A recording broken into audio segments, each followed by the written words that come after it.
کا سلسلہ نسب حضرت نوح علیہ السلام کے بڑے بیٹے حضرت سام تک پہنچتا ہے، اور اسی طرح جب ابراہیم علیہ السلام کی ولادت ہوئی تو اس وقت نمرود کی حکومت تھی۔ اب نمرود کون ہے؟ نمرود کے بارے میں آتا ہے کہ یہ حضرت نوح علیہ السلام کے دوسرے بیٹے حام کی اولاد میں ہے۔ اس کا نام نمرود بن کنعان ہے، اور اللہ تعالی نے اس کو پوری دنیا پر حکومت دی تھی۔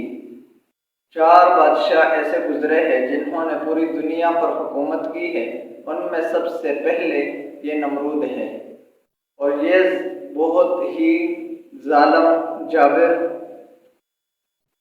بادشاہ تھا۔ اس کے نجومیوں نے اور اس کے ہم پرستاروں نے ان کو بتایا کہ آپ کی حکومت میں ایک شخص پیدا ہوگا جو آپ کی حکومت کو پلٹ کر رکھ دے گا۔ اور حضرت ابراہیم علیہ السلام کے والد محترم تارہ، اور قرآن کریم میں ان کا نام آزر آیا ہے، وہ نمرود کے خاص آدمی تھے اور بتوں کو تراشتے تھے۔